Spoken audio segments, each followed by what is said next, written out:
Welcome back. In this particular video, we are again talking about the solution of chapter number 4, that is working with list and dictionaries. This is part number 2 और इसके previous session में already हमने इसी chapter के शुरू के 4 questions के solutions देख लिए थे. यदि आप उन्हें देखना चाहें तो ऊपर link button पर click करके उस वीडियो तक जा सकते हैं. नमस्ते students, welcome back to my YouTube channel Tech Tip Now. चलिए सीखते हैं और सीखने के साथ साथ समझते भी हैं, बट उससे पहले I would request you that अगर आपने मेरे चैनल को अभी तक सब्सक्राइब नहीं किया तो प्लीज सब्सक्राइब कर लें, और अगर ये वीडियो पसंद आए तो लाइक और शेयर करना भी ना भूलें. Let's move to the next question now. Now it is saying that differentiate between append and extend methods of a list. Now append and extend both are used for inserting new element at the end of list. But जब आप append method को use करते हैं तो वहां पर आप at a time single element insert कर सकते हैं, और जब हम एक्सटेंड मेथड की बात करते हैं तो there we can insert multiple elements at the same time. Let's try to understand it. Say for example there is a list say L equal to जिसके अंदर कुछ एलिमेंट्स मैंने डाले हुए हैं 1 2. After some time if you try to insert like L dot append, and here if you try to insert say for example 3 and 4, और suppose आप सिर्फ एक ही एलिमेंट लेते हो 3 only, and after that if you try to print this L you will see कि इस list में you will get 1 2 and 3 all. So here you can pass only one value, but this is not the situation with extend. If you try to write like extend and then if you try to print this 3, it will not be acceptable.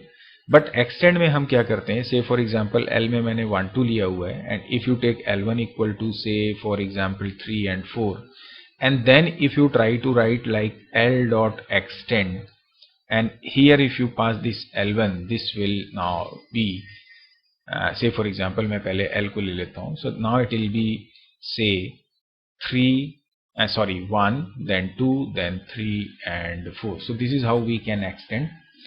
होता क्या है कि append में आप individual elements को pass on कर सकते हैं या सिंगल एलिमेंट को भी करते हैं. यहाँ पे सेट ऑफ लिस्ट पास करते हैं तो वो सारे उसके एलिमेंट एक एक करके इसमें चले जाते हैं एक साथ. सो append जो है it work slower. Reason is what. अब देखिए यहाँ पे जो मैंने लिस्ट ली है L1, अगर आप L डॉट append करते हो और यहाँ पे L1 को पास करते हो, that is absolutely right, there is no problem. But होगा क्या कि ये क्या करेगा, इस 3 को ब्रेक करेगा, पहले 3 को इंसर्ट करेगा L1 में, फिर 4 को ब्रेक करके इंसर्ट करेगा. तो append क्या करता है, जो भी लिस्ट आप देते हो उसको वो as a single element convert करके देन उसको पास करता है. लेकिन एक्सटेंड में ये पूरा का पूरा एक साथ जाके इकट्ठे यहाँ पे स्टोर हो जाता है. That's why we call it what, it is slower and extend works faster. और append जैसे मैंने ये आपको बोला कि ये इंडिविजुअली एक एक एलिमेंट्स को ही इंसर्ट करता है append, और extend जो होता है वो ऑब्वियसली एक साथ मल्टीपल वैल्यूज को सेंड कर सकता है. और ये बेसिकली जैसे मैंने अभी आपको बोला कि यहाँ पर हमने extend में पास किया लिस्ट को, so we can send any iterable और any sequence like list tuple dictionary whatever you want to send. So वो हम कोई भी वैल्यू को इसमें इंसर्ट कर सकते हैं या एक्सटेंड ले सकता है actually, right? So this is how we can understand the difference between append and extend. Let's move to the next question now. Consider a list 1 equal to, there are some values are given. Now it is saying what is the difference between the following operations like list into 2. This is called iterating list, or we can say अगर आप इसको list into 2 कर दोगे तो इसका मतलब ये जो list 1 है ये 2 times replicate हो जाएगा. This is called, it will replicate, you can say list 1 2 times, right? तो replicate in the sense what will be the output. so you will see जब आप इसको execute करोगे तो ये जो 6 7 8 9 है ये 2 times आपको इस तरह से डिस्प्ले होता हुआ दिखेगा. You can try it at your Python shell. तो आप इसको एक बार कर सकते हैं try. And similarly in this particular case now you can see here it is equal to sign is given. And first of all ये both जो हैं ये दोनों same होते हैं, because if you write x multiplied equal to 10, so it will be like x equal to x into 10. so you can say both are same. so both are same, so the answer will be like यहाँ पर क्या हो रहा था, ये replicate कर रहा था बट ये store नहीं कर रहा है. लेकिन जब आप इस तरह से लिखते हैं तो this will be like this one x only. so list 1 equal to list 1 into 2 अगर आप करते हो तो obviously ये replicate होगा, it will be replicated and stored, you can say back to list 1. सो अगर आप इस एक्सप्रेशन को एग्जीक्यूट करेंगे, सो ऑब्वियसली फिलहाल जब आप एग्जीक्यूट करेंगे तो नो आउटपुट होगा, राइट, डिस्प्ले कुछ नहीं होगा, लेकिन ये रेप्लिकेट एंड स्टोर बैक कर देगा वापस लिस्ट में नया वैल्यू को 2 टाइम्स रेप्लिकेट करके। बट नेक्स्ट टाइम अगर इस पर्टिकुलर लाइन के बाद दोबारा अगर आप प्रिंट करोगे लिस्ट 1 को, सो यू विल सी ये आउटपुट आएगा। लिस्ट 1 इंटू 2 में स्टोर नहीं होगा, लिस्ट 1 में ये रेप्लिकेट होके सिर्फ ये वैल्यूज को 2 टाइम्स रेप्लिकेट करके दिखा देगा, 2 टाइम्स रिपीट करके दिखा देगा।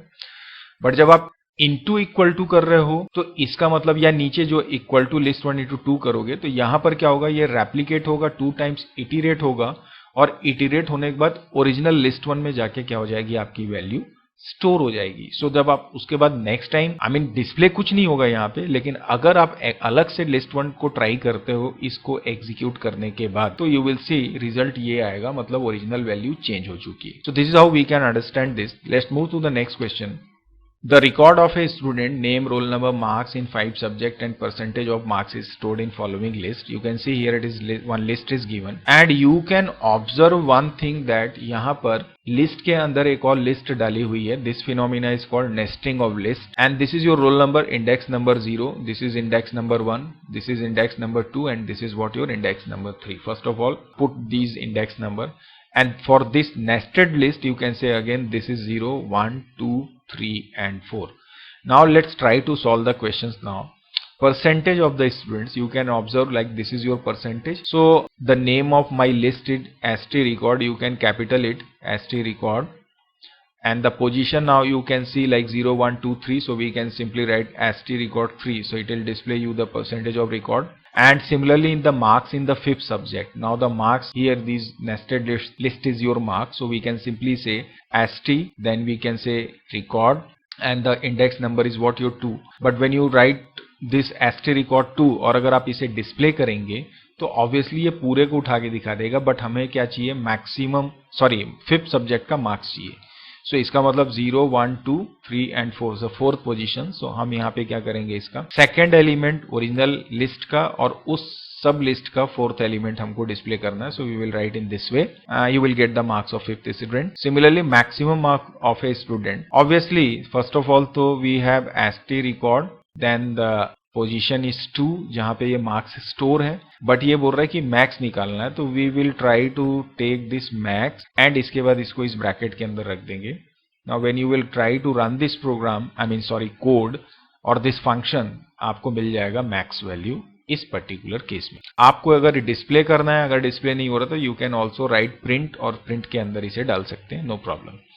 So ये हुआ maximum mark, and similarly roll number of a student, so it is again very understood like ST, this is index number 1, so we can simply say ST record and the position is my 1, so we can get the roll number now.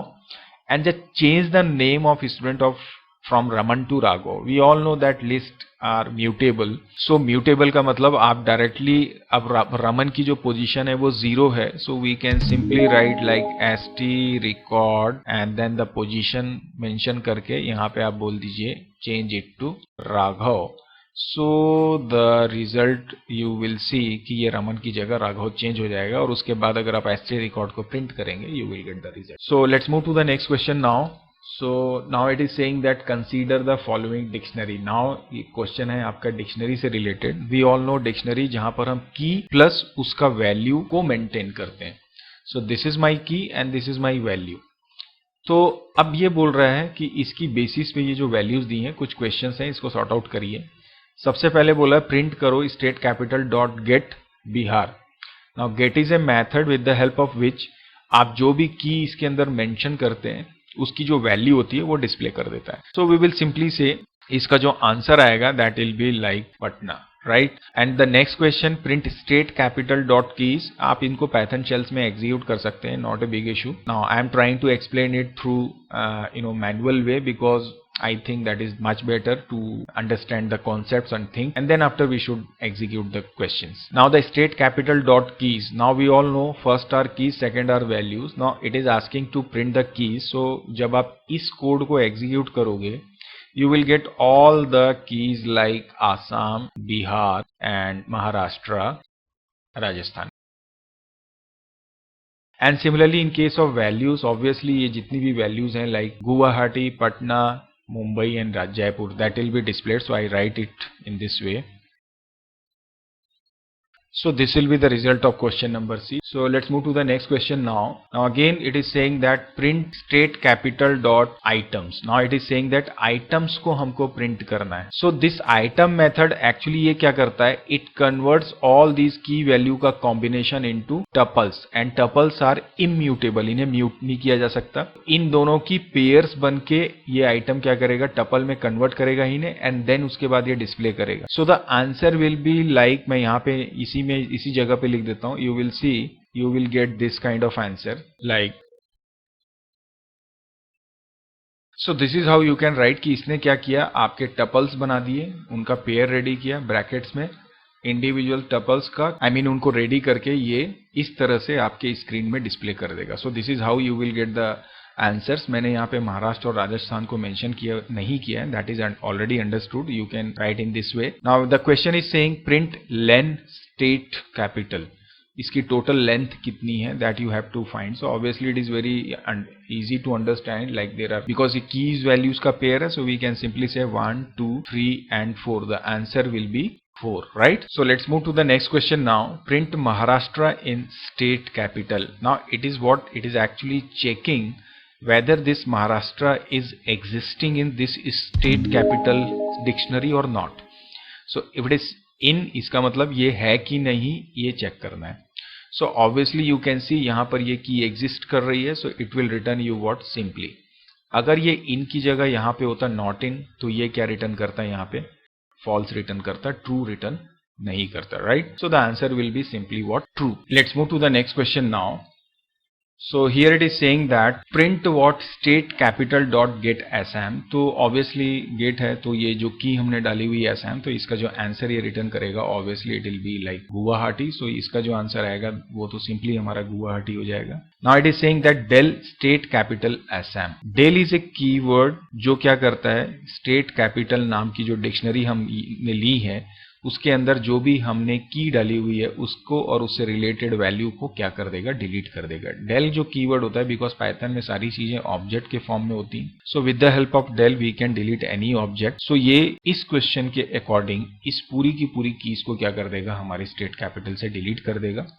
And उसका next line में लिखा हुआ है print state capital. So obviously जब आप इसको display करेंगे it will display like यहां से यहां तक की ये वैल्यूज को क्या कर देगा, डिस्प्ले कर देगा, Bihar, Maharashtra and Rajasthan. So now I think I should stop my session here only. Next session में हम अगले क्वेश्चंस के साथ फिर मिलेंगे. So till then keep practising, keep learning and take care of yourself and your family. Thank you for watching this video.